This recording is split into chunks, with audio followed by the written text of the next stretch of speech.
Voilà, on commence notre cours. Ce cours-là, il est lié à Hanouka. Hanouka, c'est la chante Chinour également, il faut se rappeler de ça. Chinour, on peut dire, bon, si on a déjà grandi des enfants, etc., on n'est plus dans le Chinour. Chinour qui veut dire éducation, mais c'est aussi l'étymologie de Chen, la grâce. Et monter la grâce, c'est quelque chose d'effectif. Si bien que dans la Torah, on voit assez souvent la notion de Imna matzati chen be'enecha. Si j'ai trouvé grâce à tes yeux. Donc dans ce cas-là, en fait, on élève la grâce, et cette grâce, elle s'élève comme quelque chose de propice à, on va dire en hébreu d'abord, à la hamshacha du Or Eloki, à la continuation de la lumière divine. Si bien que dans la paracha qui se passe en même temps que Hanouka, on est dans les parachutes, justement, on est avec Yosef Hatzadik. Et la grande qualité de Yosef, c'est de trouver grâce aux yeux de tous ceux qui sont autour de lui. D'abord parce que il a une beauté naturelle qui est sans comparaison avec toute la beauté des autres hommes. Donc on a l'homme le plus beau de la terre devant soi, d'une beauté telle qu'on se dit c'est magnifique, c'est merveilleux. C'est-à-dire que même les hommes ne peuvent pas s'empêcher de le regarder, et ceux qui ont un petit esprit, de le jalouser forcément. Mais autrement, il y a une anaa, un plaisir. Et ce plaisir-là, par exemple dans mon roman Le journal d'un jeune homme d'Espagne, j'explique cette notion-là dans un personnage qui s'appelle Donna Perlin. Et là-bas, je définis cette beauté-là, pas comme une beauté uniquement naturelle, forcément. C'est la beauté qui équivaut à la beauté du corps originel du juif. C'est-à-dire que, originellement, le juif a un corps d'une beauté exceptionnelle, et cette beauté-là vient en fait du choix de Dieu. Quand Dieu choisit le corps d'un juif, il inscrit dans ce choix-là l'équivalent de la beauté des mondes divins. Vous voyez? C'est pour ça que je vous dis que ce n'est pas seulement une beauté physique, c'est aussi la beauté des mondes divins qui se reflètent sur Yosef Hatzadik.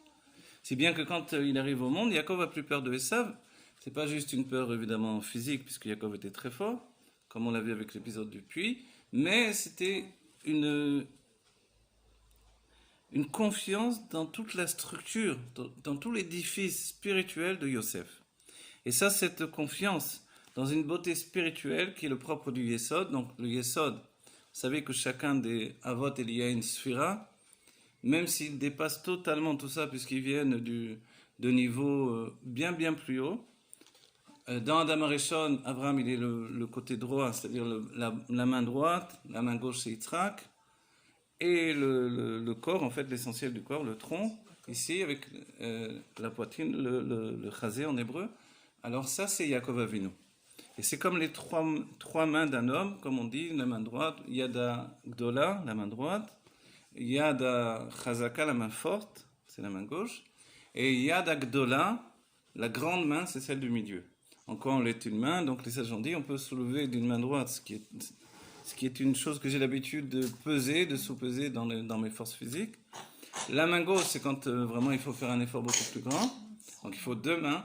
Et puis la troisième main, c'est qu'on peut pousser également avec le torse. Si bien que quelquefois, il y a des gens qui sont, par exemple, forts, gros, etc., qui se servent de leur torse pour pousser des autres personnes. Voilà. Donc, parce que cette force-là, c'est actuel, ouais, j'ai vu. Non, j'ai entendu ça dans un tribunal dernièrement. Quelqu'un de gros, fort, un balabait, qui a poussé, il a poussé avec le ventre des gens, etc. Donc en fait, la Torah en parle, si bien que Dieu nous sort d'Égypte avec cette main haute. La main haute, qu'est-ce qu'elle a de particulier? C'est qu'elle réunit la force des deux mains qui sont à droite et à gauche. Et elle, comme on a vu avec le combat de Yaakov avec l'ange, elle est en fait inattaquable. C'est ça le secret. Il n'y a pas dans la structure d'un homme complet quelque chose qui peut le faire chuter.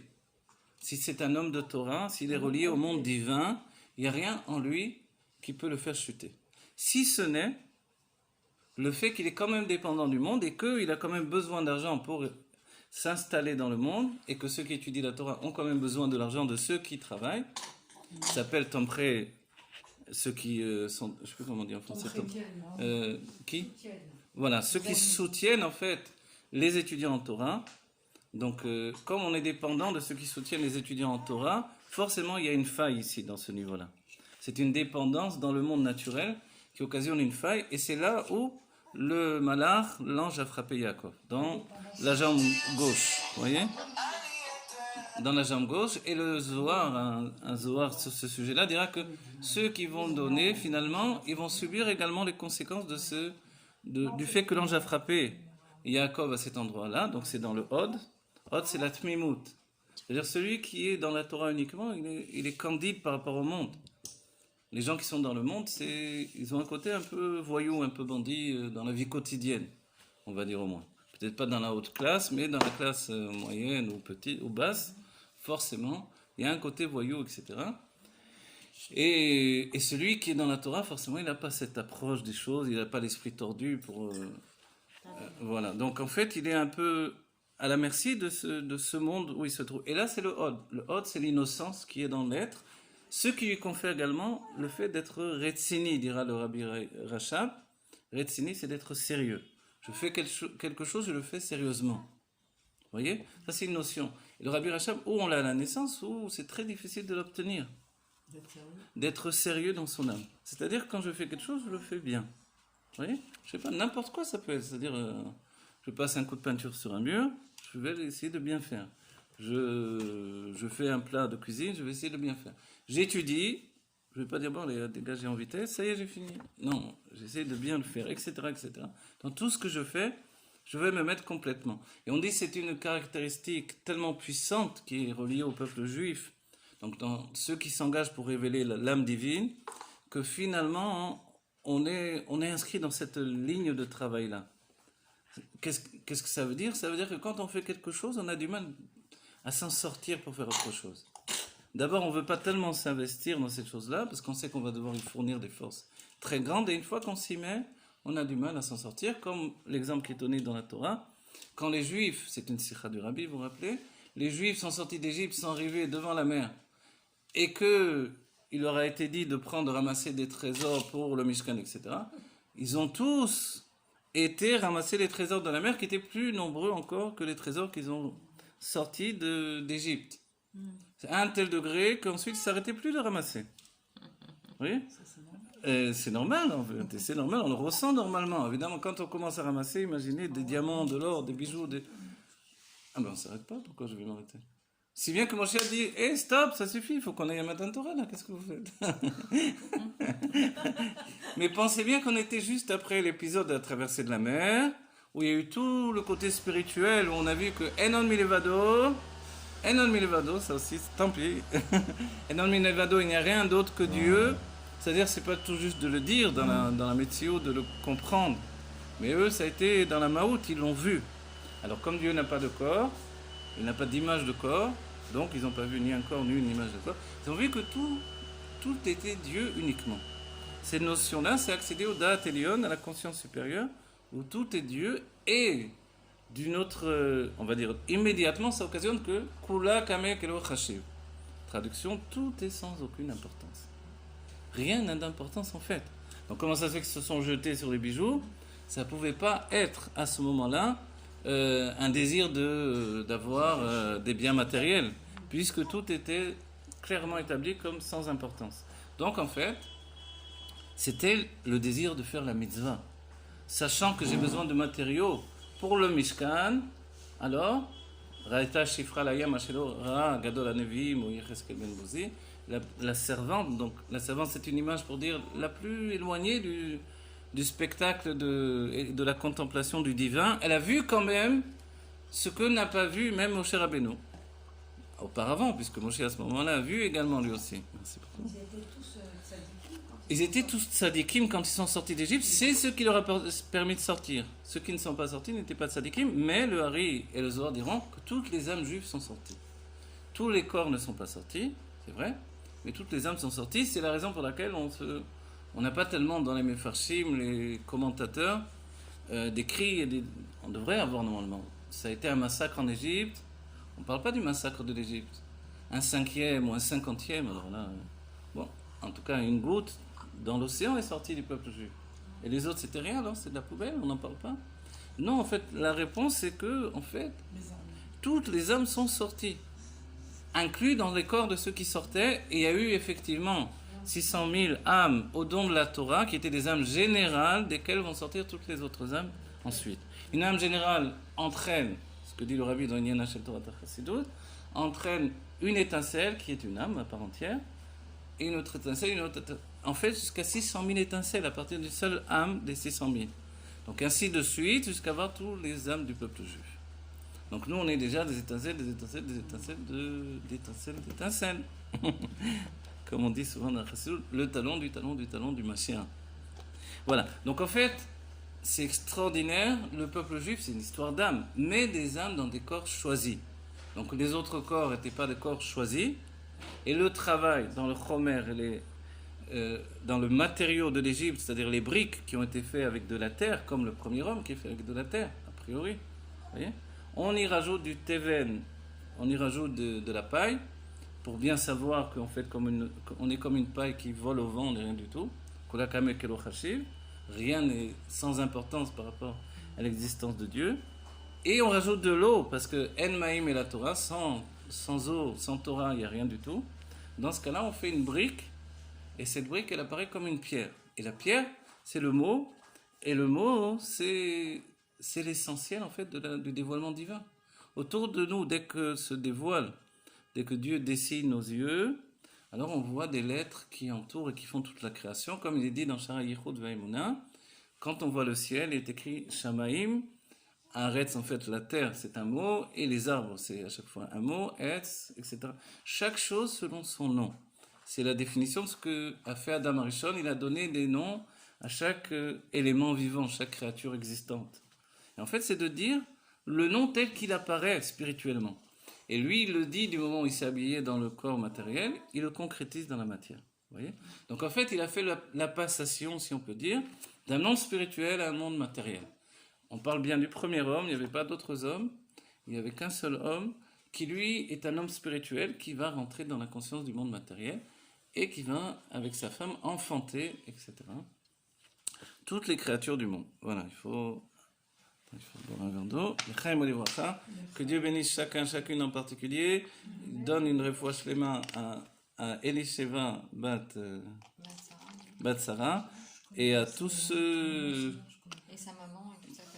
Et voilà, et sa maman également, donc voilà, toute la famille et tous les juifs qui ont besoin, qui soient tous en bonne santé. On va faire.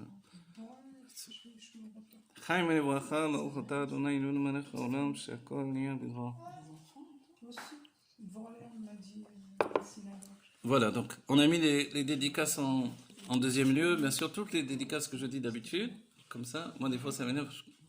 Le début du cours, on commence les dédicaces, ça fait un temps mort. Alors, c'est à colorer les fiatrana. Donc c'est encore mieux de les dire après dans l'intérieur du cours. Voilà. Maintenant, Hanouka, dans tout ça, c'est relié effectivement, on a dit à Yosef Hatzadik, qui est le Yesod, qui représente cette notion de Ner HaMa'aravi, qui ne s'éteint jamais. Cette notion, on l'a dit pour le Or HaChaim HaKadosh. Le Baal Shem Tov l'appelait le Ner HaMa'aravi. C'est quoi le Ner HaMa'aravi? Le Ner HaMa'aravi, c'est, vous savez, justement, dans la menorah du Beth Amikdash, chacune des branches prend une direction. Okay. Donc celle qui prend la direction du Ma'arav, l'ouest. Voilà, l'ouest. Alors celle-là, c'est le Yesod. Et le Yesod, c'est à partir du Yesod qu'on rallume toutes les autres. Parce que, tout au moins, en tout cas dans le premier Beth Amikdash, et dans le moment où tout était divin et tzaddik, etc., le Kohen tzaddik, dans ce cas-là, celui-là ne s'éteignait pas, il restait allumé, et il servait pour allumer les autres nérotes. Vous voyez ? Donc en fait, cette notion, le ner HaMa'aravi ne s'éteint jamais, elle est comme ce que l'on dit par rapport à la manne. Atzin senet aman lo paska. C'est-à-dire que malgré tout ce qui peut arriver au monde, malgré les épidémies, etc., les confinements, etc., les pandémies, c'est plus que l'épidémie, malgré tout ça, malgré le fait que le monde est fou, Atzin senet aman lo paska. C'est-à-dire que Dieu, il donne quand même sa parnassa à chaque juif. Il n'y a pas de changement. On a l'impression qu'il y a des changements dans la configuration des choses. J'ai plus de travail, l'argent ne rentre pas, voilà.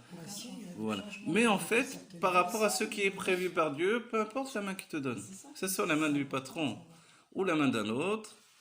Pour exemple, j'ai travaillé des années dans l'éducation. Quand on travaille dans l'éducation, dans des écoles, Mais on n'est pas toujours payé, figurez-vous. Ça m'est arrivé des mois et des mois de ne pas être payé. Et c'est comme ça. Et malgré que vous travaillez, donc ça ne veut pas dire que parce que vous travaillez, vous gagnez de l'argent. Donc en fait, voilà, le monde est dans les mains de Dieu. C'est ça, il faut se rendre compte. Et donc, nous on doit faire un Kéli, mais le Kéli, comme dit très bien votre mari, le Kéli, c'est les mains, c'est pas la tête. Et cette faculté de faire un Kéli, un réceptacle avec les mains, ouais, les mains, ça veut dire l'action. Non, je veux dire, le Kéli, c'est l'action. Oui, c'est l'action concrète, voilà. Donc si, comme vous travaillez de vos mains, vous êtes peintre, alors c'est merveilleux. Vous avez de quoi gagner des fortunes et des fortunes, selon la bracha que Dieu va vous donner. Manuel, Les mains, c'est un travail manuel. Oui. Et celui qui ne travaille pas manuel. informaticien. Même si vous travaillez l'ordinateur. Ah, ok. En vérité, on a rapporté au rabbi, mais quand même, on utilise notre cerveau. Voilà, vous travaillez. Un peintre, le rabbi Rachab, a dit que... Un petit bébé. Un peintre a dit qu'en fait, non, ça se passe dans la tête. Le koar, la havana, la compréhension de comment faire un tableau, par exemple, c'est dans la tête. J'ai cité Léonard de Vinci, par exemple. Il arrivait devant une fresque qu'il était en train de faire. Les autres devenaient fous, mais lui, il restait comme ça. Et puis, il travaillait 10 minutes, une demi-heure, un quart d'heure, il s'en allait. En fait, c'était dans sa tête que ça se passait. Quand dans sa tête c'était clair, il était capable de le retransposer. Donc, ça c'est un peu exagéré, on va dire. Les autres peintres n'étaient pas comme ça. Mais il y a un côté comme ça. C'est-à-dire que si le peintre n'est pas un génie dans sa tête, ce qu'il va faire, même si c'est une bonne exécution selon les mains, il a des bonnes mains, comme on dit, c'est pas du génie. Vous voyez? Donc, le génie, il est là dans la tête. Et c'est bien que la révolution, même dans le monde de la peinture artistique, ou je sais pas, dans tous les courants où il y a eu des révolutions, ça s'est passé dans la tête forcément. Ce qui a suivi, c'est l'action. Voilà. Donc on ne peut pas dire que on fait uniquement avec les mains quand Donc le rabbi a dit effectivement, il faut mettre un peu. Mais en fait, dans l'intellect, il y a ce qui s'appelle le maasé de l'intellect. C'est-à-dire l'action de l'intellect qui, elle, est la préparation à l'action. Mais si on met l'intellect de l'intellect, alors c'est une problématique. Voilà. L'intellect de l'intellect doit nous servir à comprendre Dieu, comme on le fait ici. Comme les philosophes, par exemple, dans le rôle. L'intellect de l'intellect, c'est comme le Chabad de Chabad, c'est-à-dire la faculté d'être complètement détaché des sentiments, de l'action, d'être dans une étude qui ne touche ni les sentiments ni l'action. Donc une étude totalement, en termes communs, on dira théorique, voilà, froide, l'esprit doit être très froid. On dit même que la qualité de l'Admorazaken a été qu'il était capable d'avoir un esprit froid. Tandis que les autres sadikim, parce qu'il y avait 120 sadikim autour de la table du Maguid de Mezrit, les autres s'enflammaient. C'était les sadikim de sentiments, donc ils étaient enflammés. Dès qu'il y avait un dévoilement divin, ils ne tenaient plus. On dit même Rabbi Zusha, le Maguid de Mezrit, son maître, commençait juste à vouloir parler, que lui était pris de convulsions déjà. On le sortait. Alors on dit, mais il n'a pas parlé encore, qu'est-ce que tu te... En fait, le fait c'est qu'il voyait le Mahamar qui sortait de sa source divine, avant même qu'il parvienne dans le dévoilement. Et ça, il était pris de convulsions, il tenait pas. Moi, je préfère ça que la froideur, je vous dis sincèrement. Alors en réalité, mais c'est grâce à la froideur de l'Admorazaken qu'il a réussi à tout intégrer en fait. Et le Rabbi Rachab dit très bien que si, au moment où on étudie une Sugiya, un sujet profond sur la Elokut par exemple, ou même peut-être dans la Gemara, vous voyez, en équivalence, mais ça c'est dans le monde matériel, si on n'a pas un esprit froid totalement, alors on ne peut pas aller jusqu'au bout de la compréhension. Vous voyez ? Froid, ça veut dire aussi qu'au moment où on étudie, on n'est pas en train de chercher déjà à le retransposer dans l'enseignement, à le retransposer dans les sentiments, dans les machalim, etc. Non, d'abord le comprendre tel qu'il est au niveau où il est enseigné. Vous voyez ? En faisant abstraction de tous les développements qui vont venir ensuite. Et ça, c'est l'esprit froid. Et l'Admorazaken avait cet esprit froid, et les autres sadikim même ne comprenaient pas, se disaient, il ne comprend rien, parce qu'il reste jusqu'au bout de l'enseignement, alors il est très froid. Et effectivement, il avait cette faculté. Voilà, l'Echaim Olivracha. Voilà. Qu'est-ce qu'on va rapporter de plus ? Maintenant, on doit commencer à rapporter le sujet plus précisément sur Hanouka. Hanouka, cette fête de Hanouka est particulière. Le Rabbi, alors sur le chemin, je suis revenu sur le Dvar Malchut du Rabbi. Si tu dis en marchant, c'est bien aussi. C'est la fête de Bon, Hanouka. voilà, la fête de Hanouka. Le Rabbi dit, nous fait remarquer un élément essentiel. C'est que Hanouka n'est pas comme les autres fêtes qui sont fixées sur des séoudotes, sur un repas particulier. Évidemment, voilà, des séoudotes, chaque Yom Tov, il y a une obligation de manger de la viande, de boire du vin, et la séouda en elle-même, elle est fixée sur du pain. Tandis que Hanouka, celui qui ne veut pas manger de pain, ne veut pas boire de vin, il n'y a pas une obligation de manger des beignets, par exemple, vous voyez? Comme les autres le font, alors ok, Alors tu que peux j'ai acheté ça participer. pour rien. Non, pas du tout, il n'y a pas d'obligation, c'est tout. C'est pas une mitzvah de manger un beignet à Hanouka. Parce que cette fête est une fête. Voilà, c'est les chassidim, ils font le hidour de manger 3 beignets par jour. Un le soir, un le matin, un le midi, un le matin. Le contraire. Alors, ok. La notion de Hanouka, justement, est reliée à la spiritualité. Et toute l'attaque qui a été faite sur le peuple juif par les Grecs, le Rabbi a expliqué que ce n'était pas une attaque physique. En dernier lieu, ça a débouché sur un combat physique entre ceux qui étaient peu nombreux et ceux qui étaient nombreux, entre les forts et les faibles, entre ceux qui étaient Kedoshim et ceux qui étaient Tmeim. Et le Rabbi a rapporté sur ces faits-là, vous vous rappelez la fameuse Sikha du Rabbi, en nous disant que c'était un combat entre juifs, malheureusement, parce qu'on ne peut pas dire des non-juifs qui sont Tmeim, qui sont impurs. Il n'y a pas la notion d'impureté du moment où on n'est pas Kadosh non plus, vous voyez? Si bien que si vous vous rappelez dans la Gemara, dès qu'un cri est terminé, disons que voilà, j'ai sorti maintenant de la machine ce verre en plastique, on va montrer un verre en verre, voilà, on a sorti du souffleur de verre ce verre-là, c'est plus comme ça aujourd'hui, mais il est terminé. Dès qu'il est terminé, il est défini comme Morchar le Kabel Touma. Il est prêt à recevoir la Touma. Et c'est ce qui définit qu'il est Taor, qu'il est pur. Bien sûr. Donc c'est assez étrange parce qu'on dit, attends, c'est ça la définition que tu donnes de la pureté? C'est quoi? C'est que tu peux recevoir la pureté. Ah bon? C'est bien qu'on dit qu'une femme qui sort du mikvé, attention, il ne faut pas qu'elle touche n'importe qui, il ne faut pas qu'elle voie n'importe quoi. Vous voyez? On va dire, ah pourquoi? Parce que dès qu'elle est pure, elle peut recevoir l'impureté. Donc le Rabbi dit, il n'est pas possible de dire que les non-juifs étaient impurs par rapport aux juifs qui étaient purs. Donc en fait, malheureusement, c'était une guerre entre juifs, au bout du compte, une guerre entre ces juifs qui pensaient qu'il fallait absolument être comme les goïms, les juifs hellénisés, comme on dit, qui pensaient qu'il fallait absolument être comme les goïms, et ils ont été même jusqu'à se rétablir le contraire de la Brit Mila, alors là, de la rétablir sur leur corps. Donc vraiment de revenir à la source de... Vous savez, tout à l'heure on a parlé de grâce. La grâce, le chen qu'il y a sur le juif, c'est un chen à Eloki. Alors c'est plus facile de dire en hébreu, mais ça veut dire que la grâce qu'il y a sur un juif, c'est cette grâce divine, du dévoilement de son âme divine. C'est une entité qui n'est pas une entité humaine. Mais elle s'habille dans un corps, elle est en lieu et place des hommes naturels qui vivent dans le monde. Donc on pourrait penser que c'est un homme, c'est tout. Mais quand vous voyez quelqu'un comme Yosef, vous dites, ça c'est pas un homme. C'est pas un homme normal. Quand on a vu dans un Farbrengen les yeux du Rabbi qui regarde comme ça, d'une manière tellement puissante, que le Rabbi quelquefois on voit qu'il part totalement, on dit c'est pas un homme comme les autres. Vous voyez? D'autres ont eu besoin de preuves plus appuyées, comme le fait que le Rabbi reste de la nuit jusqu'au matin sans aller aux toilettes, sans bouger des heures à donner des dollarimes à des gens qui font la queue, etc. On dit c'est pas normal. Donc il y a quelque chose de pas normal qui nous confronte à une vérité qui est dans l'expression d'une beauté particulière.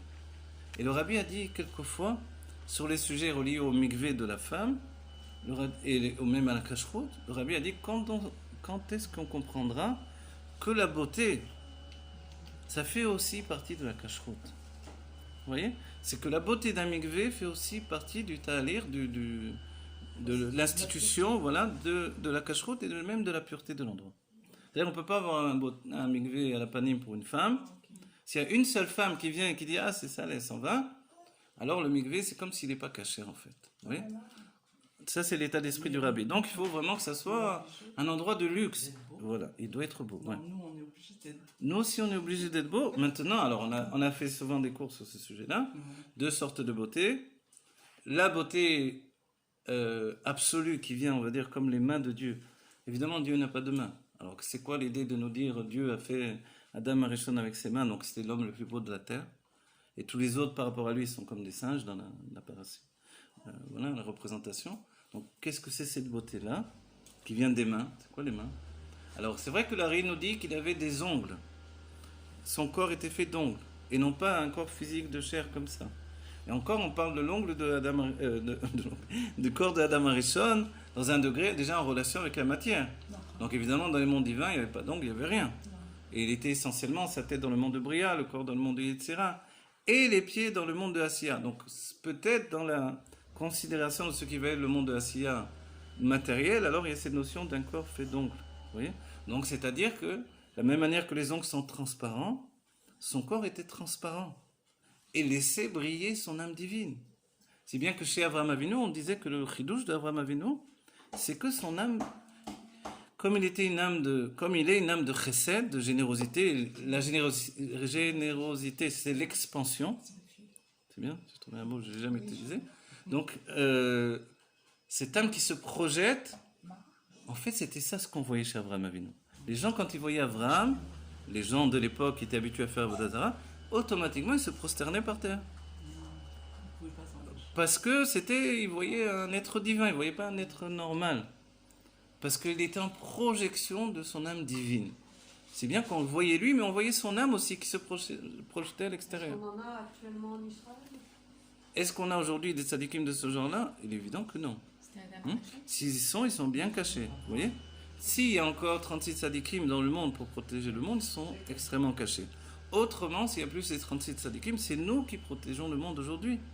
En étant les nouveaux tzadikim, d'une manière où il y a des mifsaïm aujourd'hui, des anachot, je ne sais plus comment dire en français tout ces termes, des promotions particulières, voilà. Non, c'est-à-dire que tout se met au niveau de la situation, vous voyez? Quand on dit que Noir, tzadik aya bedorotav, malheureusement, il y a un pirouge qui dit, il y a une explication des sages qui dit, dans une génération comme ça, il était un tzadik. Dans la génération d'Abraham, il aurait été... peut-être il aurait eu le mérite de servir Abraham, vous voyez? Mais bien sûr, il faut... cette observation-là, elle est suivie d'une autre observation qui dit que non, s'il aurait été dans la génération d'Abraham, il aurait été encore plus tzaddik. Vous voyez? Donc les deux sont à prendre, pas à la lettre, mais il faut trouver l'intermédiaire entre les deux. Donc aujourd'hui, nous sommes des tzadikim. Le Rabbi a dit très bien que nous sommes des tzadikim. Vamer kulam tzadikim. Ton peuple sont tous des tzadikim. Pour la première raison la plus importante, c'est que nous n'avons aucune obligation de faire Torah et Mitzvot. Et quand on fait Torah et Mitzvot, aujourd'hui, c'est vraiment un libre arbitre absolu. Vous savez, le peuple juif, pendant des siècles, on vivait en ghetto, on vivait en colonie enfermée, on va dire. Et de faire quelque chose qui n'était pas reçu par le groupe, en fait, par la communauté, c'était très mal vu, et tout de suite j'étais au banc, et tout de suite j'étais rejeté, et tout de suite j'étais considéré comme un goy. Aujourd'hui, on voit très bien qu'un juif qui ne fait pas Torah et Mitzvot, il vous dit ça va, et tout va bien, et on l'aime quand même, et on l'embrasse, et il n'y a pas de différence en fait. Donc celui qui fait Torah et Mitzvot, c'est qu'il a envie. Plus rien ne peut l'obliger. Et même dans les milieux en fait orthodoxes, il y a beaucoup qui sortent de ces milieux pour réaliser leur libre arbitre.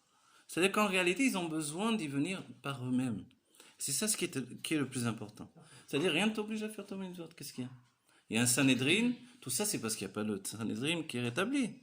Il n'y a pas de Sanhedrin. Les juges, c'est essentiellement des juges qui jugent selon le monde des non-juifs, quand ce n'est pas des non-juifs directement. Donc, forcément, la Torah n'a pas une loi, ne fait pas office de loi, que ce soit sur les dîners mamonotes, donc des sujets d'argent, qui plus est des sujets de crime, etc.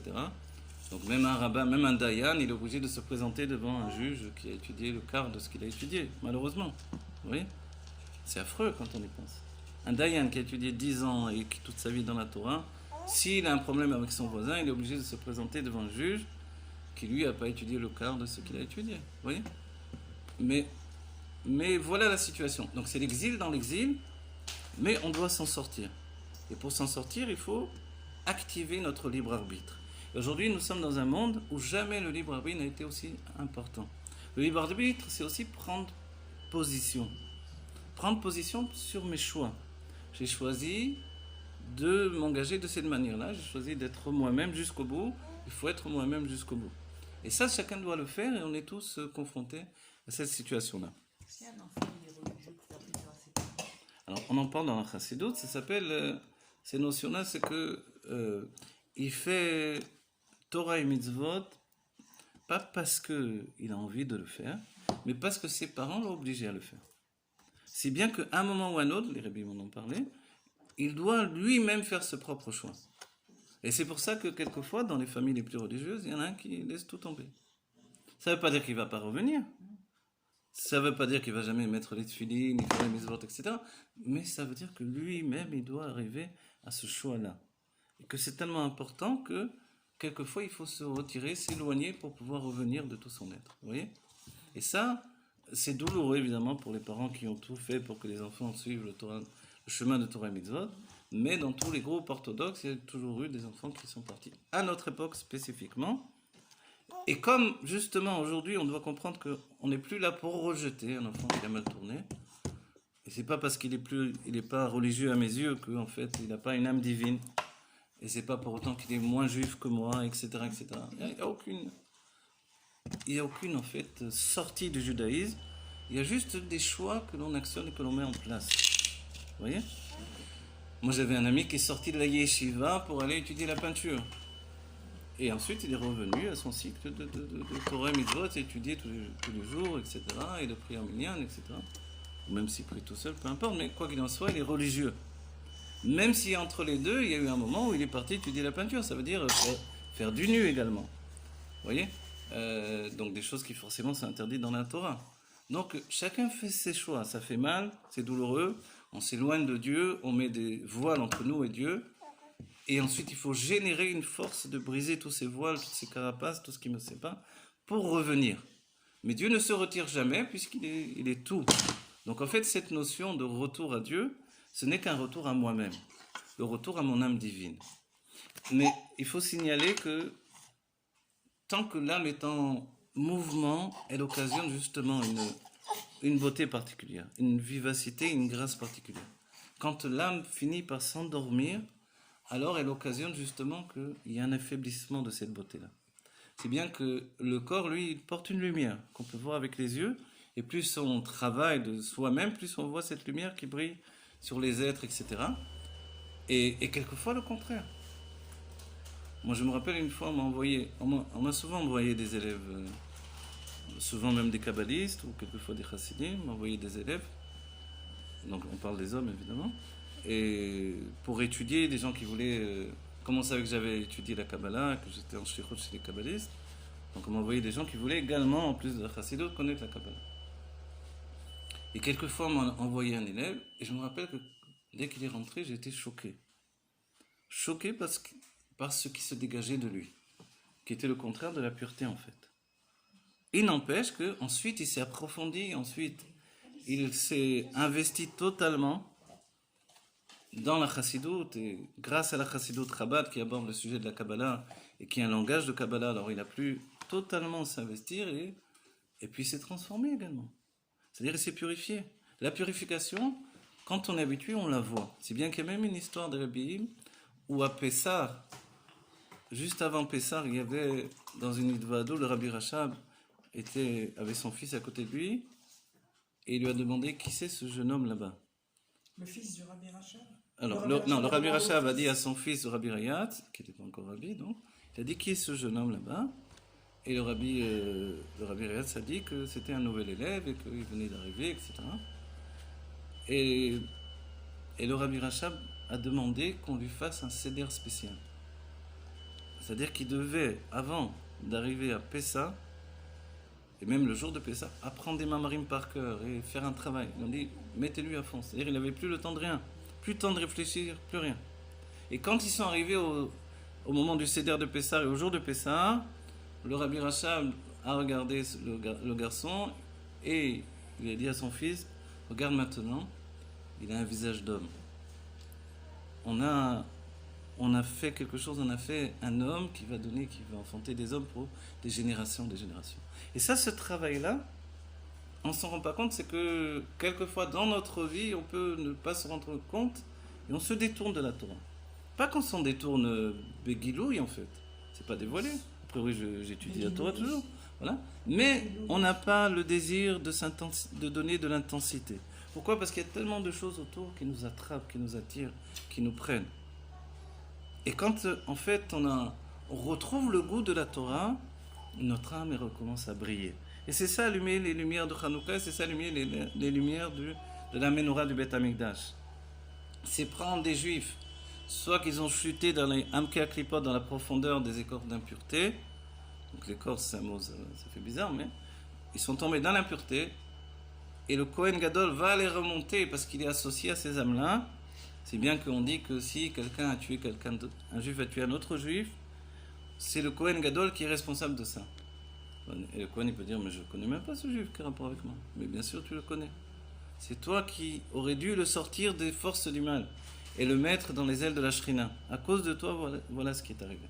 Donc en fait, tout ça c'est relié au Kohen Gadol. Et si nous, dans notre génération, tout à coup, on a délaissé notre Corse natale, notre Amérique natale, notre Chine, notre Tunisie natale, ou je ne sais pas où, c'est que le Rabbi est venu nous chercher. C'est le travail du Kohen Gadol. Dans chaque génération, il y a un Kohen Gadol. Quelquefois, il y a un Kohen et il y a un Moshe. Et quelquefois, c'est comme l'époque de Shmuel Hanavi qui était comme Moshe et Aaron ensemble. Donc, dans notre génération, on voit bien que, et comment c'est déterminé, Moshe s'occupe du spirituel, comme l'Admor HaZaken s'occupait du spirituel, et Rabbi Levi Yitzhak de Berditchev s'occupait du côté matériel et physique des Juifs, c'est-à-dire des problèmes liés aux sentiments, liés au monde, etc. C'était le Sanégor de Am Israël, l'avocat, pour leur trouver du mérite, même dans leur chute dans le monde matériel. Mais dans d'autres générations, comme la nôtre, on voit que le Moshe Rabbeinu de notre génération, le Rabbi prend son téléphone, demande à un milliardaire, je t'en prie, mets sur ce compte, enfin pas je t'en prie, mais mets sur ce compte, je ne sais pas l'introduction, je ne vais pas vous l'inventer, mais mets sur ce compte de tel que je t'envoie maintenant, mets immédiatement tant d'argent. Et le milliardaire, évidemment, il met l'argent, et la personne qui a des problèmes d'argent, elle ne sait plus comment faire, elle va perdre sa maison, etc., que tu préserves. Alors, tout à coup, tout s'arrange. Ça s'arrange dans le Derer Ateva, dans le monde naturel, mais en vérité, c'est un dévoilement divin. Et on est tous convaincus de ça. Si tout à coup, on a sur notre compte en banque, on voit qu'il y a... Quoi? Mais tu sais que tu as 10 millions sur ton compte en banque, qu'est-ce que tu en fais? Ah bon, j'ai 10 millions. C'est un dévoilement divin extraordinaire. Voilà. Parce que le Kesef, c'est Kissoufine. Kissoufine, c'est le désir. Que plus j'ai d'argent, plus je dévoile que j'ai du désir de Dieu, en fait. Vous voyez? Même si ce désir de Dieu, il n'est pas toujours dans la bonne direction. Donc il y a des Juifs qui ont eu, dans tous les temps, beaucoup d'argent, les Rothschild, etc. Je ne sais pas, Rockefeller, c'est des Juifs, mais quoi qu'il en soit, la base même de ce désir-là, c'est le désir de Dieu. Mais quand il n'est pas précisément défini, alors il part dans le désir des femmes, le désir des plaisirs du monde, le désir de ci et ça. Mais en réalité, il n'y a qu'un seul désir à la base. Pour l'âme, il n'y a qu'un seul désir, c'est le désir de s'englober, de s'unifier à Dieu. Et ça, c'est chacun d'entre nous. Ce secret-là, ça suffit là, les enfants. Les brachos. La planète bruit. En fait, oui, c'est le secret de... Ouais, exactement. C'est pour ça qu'il est défini que Ayodim Moavim et Takesef. Et ça, j'en définis. Bechol meodecha, bechol mamonecha. Tu aimeras l'Éternel ton Dieu de toute ton âme, de tout tes... Bechol nafsh... Bon, Roshma Israël. Bechol meodecha, de tous tes moyens. Meod, c'est les lettres de Adam. Vous voyez? Donc Adam, meodecha, ton meod, c'est quoi ton meod? Ce que tu peux faire de mieux, on dit de tout ton argent. Les sages ont dit comme ça. Et les sages ont défini que le juif aime son argent plus que sa vie, quelquefois. Oui, et c'est pour ça que pendant des siècles, on a été mis un peu à l'épreuve sur les sujets de l'argent, en fait. Et le rabbi dit d'étudier le passage du Taf Reshenbet qui est relié au Tam. Le Tam, c'est celui qui fait aucun Kéli pour la Parnassa. Le rabbi dit ça c'est le meilleur niveau, on ne demande pas à chacun de la tam, mais il faut savoir qu'il existe. Le tam, c'est celui qui intègre. Son intégrité vient qu'en réalité, il ne fait aucun cli, aucune préparation, rien, aucune recherche de travail, On souligne, vous vous rappelez l'histoire du rabbi, du Baal Shem Tov. Un jour, le Baal Shem Tov n'avait pas d'argent. Il n'avait pas d'argent chez le Baal Shem Tov, ça veut dire rien à manger. Donc, sa femme commençait à craquer, forcément. Le Baal Shem Tov, elle lui a demandé de faire Ishtadlout quand même, de faire quelque chose. Il a dit d'accord. Il est parti, il a tapé à la porte de quelqu'un, donc d'un riche, et il est reparti. On lui a dit, mais Rabbi, vous attendez pas qu'il ouvre, qu'il vous donne de l'argent? Il dit, non, j'ai déjà fait Ishtadlout. Je suis venu jusqu'à la porte et j'ai tapé à la porte. Tu veux en plus que je reste Non, il avait déjà fait un cli comme ça. Et on voit que Yosef Hatzadik, cette notion-là de faire un cli, de dire juste 2 mots, ne m'oublie pas, hein. Eh bien, 2 mots, c'est 2 ans de prison. 3 mots, c'est 3 ans de prison. 4 mots, 4 ans de prison. Ah, ne dis rien, tais-toi. On va dire, mais pourquoi il ne peut pas faire Ishtadlout? Non, dès que c'est défini, dès que c'est déclaré que tu n'appartiens pas au monde, et on le voit sur ton visage, ta beauté, c'est la beauté des anges. Plus que la beauté des anges, c'est une beauté qui n'existe pas dans le monde. Vous savez que, assez souvent, et c'était même la recherche des frères de Yosef, les frères de Yosef, quand ils sont rentrés en Égypte, ils sont partis chercher Yosef dans les maisons de prostituées. Dans quel rapport? Parce que Yosef était tellement beau qu'il pouvait aboutir que dans ce genre d'endroit-là. Vous voyez? Dans l'endroit où on paye pour la beauté. Si bien que quelquefois, il y a eu des histoires comme Rabbi Ishmael, quand il était enfant, Rabbi Ishmael Kohen Gadol, Rabbi Ishmael Ben Elisha, qu'on connaît de la Mishnah, il a été trouvé par Rabbi Yoshua, si je ne me trompe pas, je crois que c'est bien ça. Rabbi Yoshua l'a trouvé à Rome, et il était en fait gardé dans des endroits où il y avait des prostituées, etc. Et là-bas, il y avait cet enfant qui était enfermé là-bas. Et qu'est-ce qu'il faisait là-bas? Il était gardé juste pour le regarder. Il était tellement beau que en fait sa beauté était une source de jouissance. Vous voyez? Et que on dit qu'il avait, et d'ailleurs on souligne que dans les Asara Rogé Malchut, en fait, il y a une notion de l'âme de Yosef dans Ishmael Kohen Gadol, Rabbi Ishmael Ben Elisha, malgré que Yosef, a priori, c'est lui qui a subi la vente, c'est pas lui qui a participé à la vente. Donc pourquoi il a été dans les 10 Rogé Malchut dans ce cas-là? Pourquoi il y a Enze un petit peu de ça? C'est qu'en fait, il y a aussi le fait que, comme Yosef a failli aller avec la femme de Potiphar, il a libéré en fait des influences, des lumières qui sont parties de tous les Yesodot de tous les mondes. Donc le Yesod, c'est la force d'influence dans les mondes divins. Et de ça, alors, est sorti des âmes qui étaient en suspens et qu'il fallait remonter.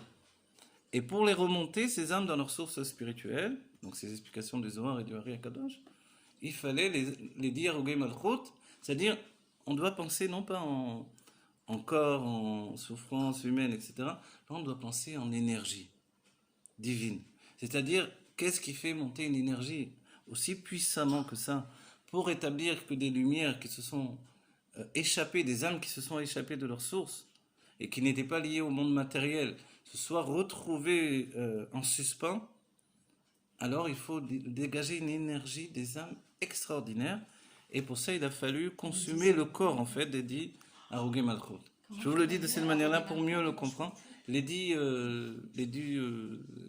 martyrs, en français on dit comme ça, les 10 martyrs qu'on cite à chaque fois à Yom Kippour, et qui est quelque chose d'horrible en fait. Voilà. Que Dieu fasse qu'évidemment on n'ait plus besoin de tout ça. Le chidouche de la chassidut, on le précise à nouveau. Souvent on ne comprend pas trop pourquoi les chassidim, ils ont tellement pris le pas d'aller en avant et de se mettre en avant et d'essayer de partager cette chassidut avec tout le monde, a priori. A priori, il y a toute la Torah dans Israël. Le rabbi a dit, il est important que chacun étudie la chassidut, sans pour autant que chacun quitte son minag et ses habitudes et ses prières. Mais tout le monde a besoin d'étudier la chassidut. Et concrètement, ça se fait. Tous les rabbanim utilisent la chassidut dans leur drashot, etc. La Torah du Rabbi est passée de partout. Je me rappelle le Rav, attendez, je le cite dans mon livre, dans mon livre Fidol, je le cite. ça va me revenir. Un Rav marocain qui parlait yiddish très très bien. Les Marocains sont très doués pour le yiddish. Ils étaient dans des yeshivot ashkenaziyot, donc forcément. Alors, lui, je sais pas, je peux pas vous dire, mais en tout cas, c'est un des rabbinés Chabad. Il était Rav de Maté Binyamin, le Rav Elitouv. Voilà, son nom c'est le Rav Elitouv. Et le Rav Elitouv, lui, très très chamou, très intelligent, très kef de l'entendre. Un homme avec un grand nachat, un grand plaisir dans l'expression, un vrai plaisir de l'écouter. Un vrai Marocain. Un vrai Marocain.